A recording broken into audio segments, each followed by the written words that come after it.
So we are continuing to talk about the new nation. We call ourselves a new nation because we just won the Revolutionary War and became our own independent country. So we talked in the last unit about how we won that war and then also the development of the Constitution, our rules for the country.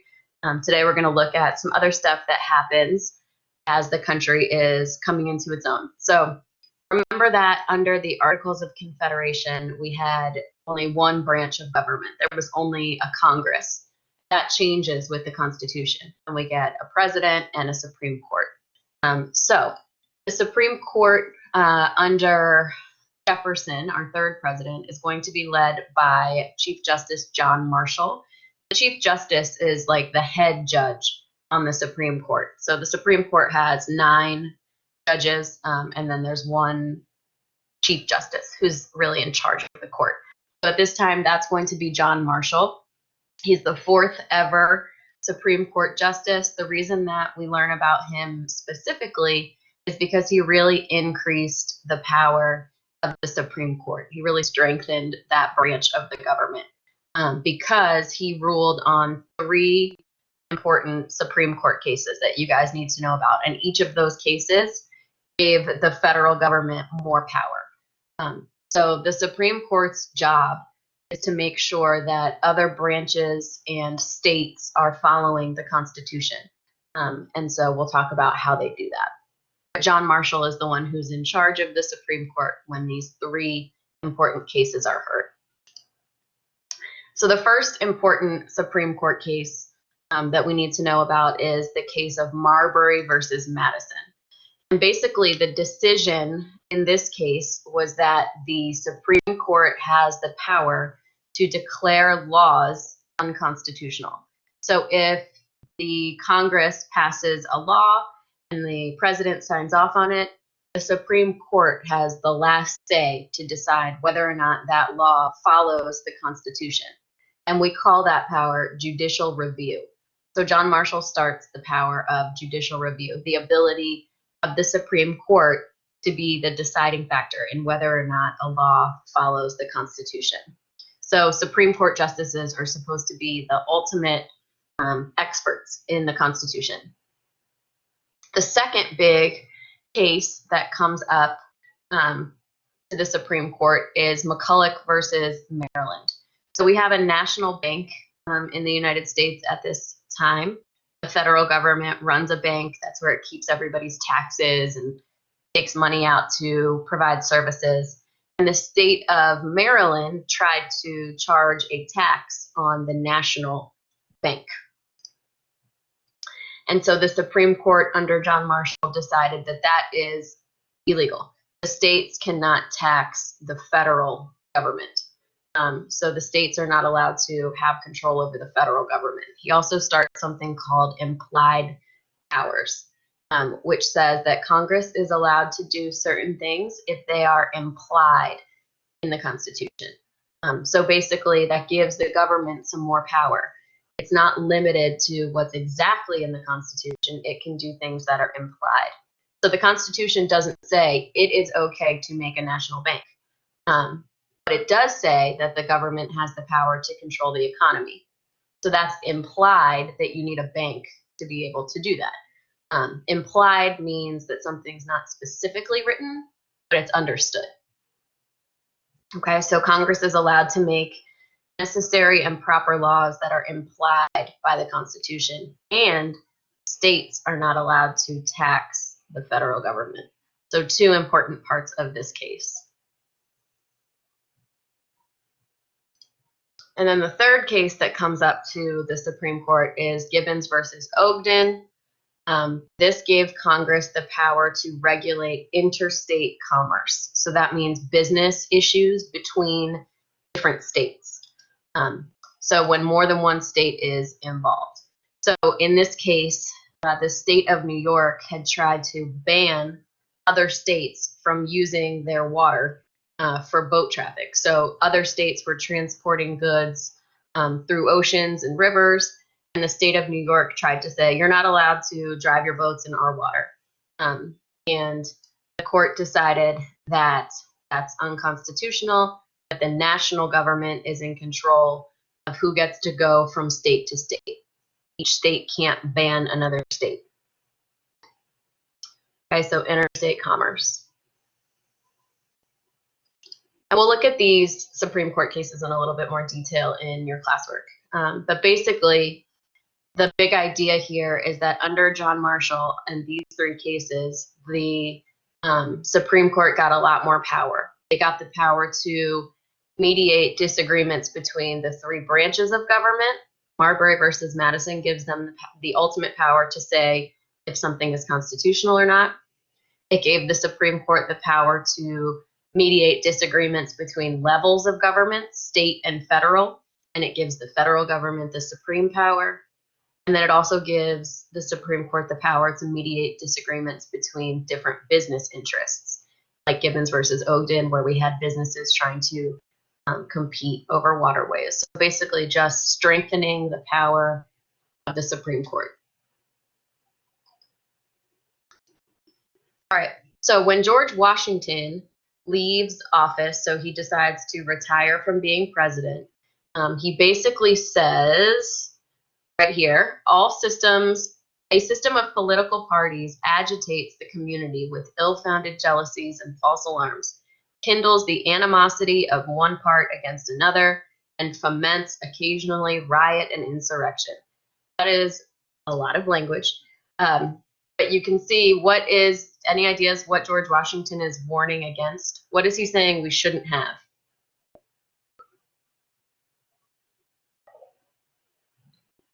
Think about your warm-up. Think about the first part of this. Quote, a system of political parties agitates the community. Political parties, exactly, Zoe. He's saying we should not have political parties because they start drama. Exactly, Jason. They separate us. They divide us. Good job, you guys. So he says other countries have political parties. We shouldn't do that. I'm leaving office. I'm retiring, but I'm just going to leave you this idea. It's not a good idea to have political parties because they divide the country. They cause drama. They cause people to disagree. They cause animosity. So George Washington really tries to convince us to not have political parties. But as you know, we don't listen to him. We have political parties today. And after Washington left the presidency, we immediately get our first political parties in the United States. So a political party is basically a group of people with different ideas about how the government should work. So today we have two main political parties. Does anybody know what they are? There are a bunch of like little political parties, but we have two big ones. Republicans and Democrats are the two big political parties today, and they have different ideas about how the government should work. So our first political parties are going to be called the Federalists and the Democratic Republicans. And those names can be a little confusing for a couple of reasons. One, we talked about Federalists before, but in a different way. And then Democratic Republicans, how can those words work together? So let's work through this. When we talked about the Constitution, we talked about two different groups of people at the convention, the meeting where the Constitution was written. We talked about Federalists and Anti-Federalists. Those were not political parties. Those were just people with different ideas about the Constitution. Those people didn't elect representatives. They didn't vote based on those beliefs. They were just at that meeting, different ideas. These people are going to actually elect candidates and things like that. So our Federalists are going to be led by people like John Adams and Alexander Hamilton, and they want a very strong national government, just like the Federalists at the Constitutional Convention. They think that the government needs to have more power in order to provide services, protect people, unite the country. These are going to be more industrial and business people. So where are more of the business people located, in the North or the South? When we're talking about making stuff in factories, the North, yes. So most of our Federalists are going to be located in the North, bankers, business people. The Democratic Republicans, on the other hand, are going to be led by people like Thomas Jefferson and James Madison, both from Virginia. They wanted a weaker national government. They wanted states to have more control over themselves. They were fearful that if the central government got too much power, people and states would be abused. They believe more in an agricultural economy, plantation farming, and they're going to be located more in the South, supported by farmers, artisans, people like that. So our Federalists, strong government, business people, Democratic Republicans, weak central government, more agricultural people. So in 1800, we have an election, and you can see the candidates were from both political parties. So important to remember that George Washington was not elected by the people or by an electoral college. He was just appointed as our first president. We start to get elections after that, and they're based on political parties. So you can see here the two candidates. The Democratic Republican candidate was Thomas Jefferson, the Federalist candidate, John Adams, and you can see where most of the votes are coming from. So the green, the Democratic Republican, you'll see mostly in the South, and you'll see that the Federalists are mostly in the North and in our coastal cities where business people are. But you see that the Democratic Republican, Thomas Jefferson, wins the election in 1800. And this election is important because it was the first time that power was peacefully transferred from one party to another. What does that mean? John Adams was our second president. He was a Federalist.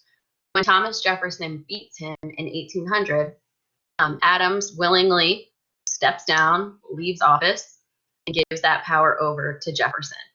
And a lot of people were fearful that if a different party had won, we would have had a revolution. Adams would have refused to leave. It might have gotten violent, but it didn't. Both of these guys respected the political process. Adams leaves, respects the vote. Jefferson comes in, and we get a switch. And that's happened over and over and over in our history. We've gone back and forth with presidents being from one political party or another, and the power is peacefully transferred. So it's really a respect for the democratic process. But this is the first time that happens. The first time we get a switch from one party to another, and it was peaceful. All right, so that's where we will stop for today. Any questions about those court cases or political parties? We're going to look at both in a little bit more detail in your classwork. All right, so I'm going to pull up Schoology so that I can show you what your classwork is for today. We have 2 small assignments. These will both go on to second quarter. So the last thing for first quarter was your vocab. All right, so we're looking in the day 1 folder. Make sure that you have completed your notes from today. And then these are your 2 assignments. Let me share my whole screen because I'm going to get some pop-outs and you're going to miss them. I'll share it.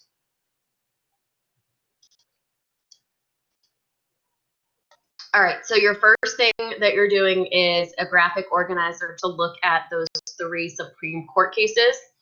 The next thing that you're going to do is you're going to look at the 2 political parties. So first I'll show you this assignment. So it's the Marshall Court. We call the Supreme Court when he was in charge the Marshall Court. So this is the graphic organizer that you're going to be filling out. Pull it up.